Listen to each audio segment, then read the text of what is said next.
श्री स्वामी समर्थ. नमस्कार मंडळी.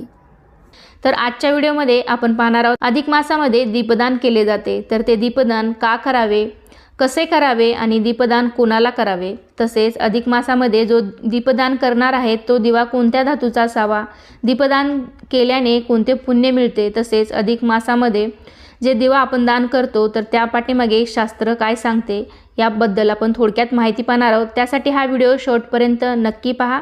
चॅनलवरती नवीन असाल तर चॅनलला नक्की सबस्क्राईब करून सोबतच बेल घंटाही प्रेस करा। चला तर मग पटकन व्हिडिओला आपण सुरुवात करूयात। आपले जे दैनंदिन संस्कार आहेत त्यात संध्याकाळी देवापुढे दिवा लावून आपण दिव्याची प्रार्थना करत असतो। हा संस्कार आपल्या बहुतेक सर्व कुटुंबामध्ये आपल्याला पाहायला मिळतो। शुभम करोती कल्याणम ही प्रार्थना तर आपल्या घरातील लहान थोरांना सुद्धा पाठ आहे। त्यामुळे नित्याचरणामध्ये आपण दिव्याची दररोज पूजा करत असतो। दिव्याच्या प्रकाशाने नेहमी अंधाराचे निवारण होते। दिव्याच्या प्रकाशाने वस्तू उजळून निघते, तेजोमय दिसते, म्हणून दिवा हे मांगल्याचं प्रतीक आहे। दीपपूजेचे आंतरिक अज्ञान दूर होते, शत्रुबुद्धी नष्ट होते, विकार कुंठित होतात। दिवा हे ज्ञानाचे द्योतक आहे। दीप तेजाने बुद्धी स्थिर राहते। शिवाय ज्ञानाच्या एका दिव्याने हजारो दिवे पेटवता येऊ शकतात। विजेचे दिवे कितीही सुंदर व शक्तिशाली असले तरीही त्या दिव्यांनी इतर दिवे कधीही प्रकाशित होऊ शकत नाहीत। म्हणून आपल्या या संस्कृतीत दीपपूजेला मोठं महत्त्व आहे। तर आपल्या हिंदू संस्कृतीमध्ये दररोज संध्याकाळी आपली आई आजी दररोज संध्याकाळी तुम्ही पाहत असाल, आपल्यावर लहानपणापासून हा संस्कार घडत आलेला आहे की रोज संध्याकाळी देवापाशी तुळशीपाशी दिवा लावला जातो। तर हा दिवा का लावला जातो, तर असं म्हणतात हा दिवा देवाच्या गाभाऱ्यात उजेड पडावा म्हणून नाही, तर आपल्या मनातील अंधार दूर व्हावा यासाठी हा दिवा तुळशीपाशी किंवा सायंकाळी देवापाशी लावला जातो। तसेच अधिक मासामध्ये भगवान श्री महाविष्णूंच्या पूजनार्थ दीपदान केलं जातं आणि अंतरीचा ज्ञानदीप मालू देऊ नको रे अशी प्रार्थना केली जाते। एक दिवा सहस्र दिवे प्रज्वलित करू शकतो। माणसाने दिव्याकडून प्रेरणा घेऊन मी प्रकाशित होईन आणि दुसऱ्यांनाही प्रकाशित करीन। माणसानेही जगातील अंधकार हटवण्यासाठी, अज्ञान दूर करण्यासाठी तसेच दैवी विचारांचा प्रकाश पसरविण्यासाठी अखंड जळत राहिले पाहिजे, अशी जीवन दीक्षा दीपक आपल्याला देत असतो। सतत तेवत्या दिव्याप्रमाणे मनुष्यानेही प्रभू कार्यासाठी सतत प्रकाशित राहिले पाहिजे। श्री विष्णूंच्या सेवार्थ दीपदान करून आपण आपल्या विहित कार्याचा कायम आठव ठेवला पाहिजे। यानंतर आपण पाहूया की अधिक मासामध्ये दीपदान कसे करावे, दिवा कोणत्या धातूचा असावा। तर पुराणात दीपदानाचे वर्णन केलेले आहे। तर अधिक मासामध्ये पहाटे लवकर उठून थंड पाण्याने अंघोळ करावी, त्यानंतर घरातल्या देवांची पूजा करावी।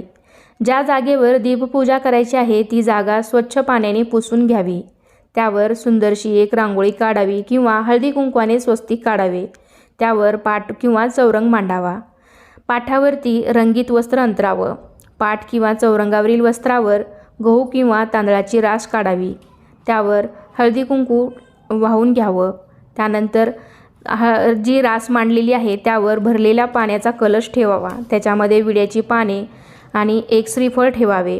सुशोभित केलेला कलश आहे तो तांदळाच्या राशीवर ठेवावा।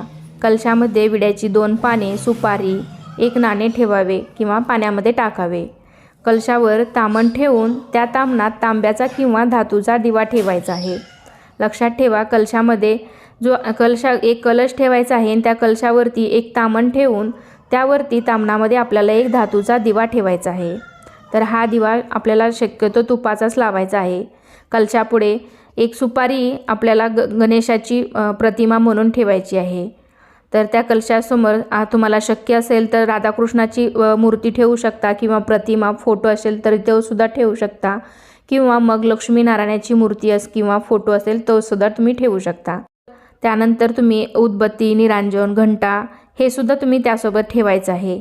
त्यानंतर उपासकाने सुचिरभूत होऊन चौरंगासमोरील पाटावर बसायचं आहे। त्यानंतर कुलदेवतेचे, मातापितांचे, गुरूचे तसेच आपल्या पितरांचे स्मरण करून चौरंगाजवळ निरंजन अथवा समई लावून घ्यायची आहे। मग आचमन करून दीपदान आणि दीपदानाचा संकल्प करायचा आहे। मग श्री गजाननाचे, कलशाचे, समईचे, घंटेचे पूजन करायचे आहे. कलशावरील ताम्हणात जो दीप प्रज्वलित करून ठेवलेला आहे त्या दीपाची भक्तिभावाने आपल्याला पूजा करायची आहे. अशी पूजा केलेला तो दीप गरजू व्यक्तीला दान करावा. त्यासोबतच वस्त्र, पात्र, 33 अनारसे या वस्तूसुद्धा तुम्ही दान करू शकतात. तसेच मिठाई, तांबूल, विडा, दक्षिणासुद्धा ज्या गरजू व्यक्ती आहेत त्यांना दान करावी. तर श्री विष्णूंना ती जी व्यक्ती आहे त्यांना विष्णू स्वरूप किंवा कृष्णांचं स्वरूप मानून नमस्कार करावा. त्यांनी त्यांचा आशीर्वाद घ्यावा. जर तुम्हाला हे घरामध्ये करणं शक्य नसेल तर तुम्ही एखाद्या मंदिरामध्ये जाऊन तिथेसुद्धा तुम्ही हा दिवा प्रज्वलित करून हा दिवा तुम्ही मंदिरातसुद्धा दान करू शकता. किंवा तसेच तुम्ही नदीच्या पाण्यामध्ये सुद्धा दिवा प्रज्वलित करून तो तुम्ही वाहत्या पाण्यामध्ये सोडू शकता. तर तसंसुद्धा दान केलेलं, दीपदान केलेलं हे 10 पटीने पुण्य देतं असं आपल्या शास्त्रामध्ये सांगितलेलं आहे. त्यामुळे त्याप्रमाणे सुद्धा तुम्ही दीपदान करू शकता आणि मनोभावे दिव्याला नमस्कार करून हा दिवा गरजू व्यक्तीला नक्की दान करायचा आहे. तर अशा साध्या सोप्या पद्धतीने हे आपल्याला दीपदान अधिक मासामध्ये करायचं आहे. तसेच दीपदानाचा एक मंत्र आहे. तो दीपदान करताना आपल्याला म्हणायचा आहे, त्रिलोक्याचा अंधार दूर करणाऱ्या हे देवादिदेवा पुरुषोत्तमा, या दिव्याचा तू स्वीकार कर आणि आमच्या आयुष्यातील अंधकार तू दूर कर. असं म्हणून दिव्याला मनोभावे नमस्कार करून तो दिवा गरजू व्यक्तीला दान करायचा आहे. किंवा तुम्हाला शक्य नसेल तर तुम्ही पाण्यातसुद्धा प्रवाहित करू शकता किंवा एखाद्या मंदिरातसुद्धा तुम्ही दान करू शकता. तर अशी ही छोटी दीपदानाची माहिती तुम्हाला मी आजच्या या व्हिडिओमध्ये दिलेली आहे.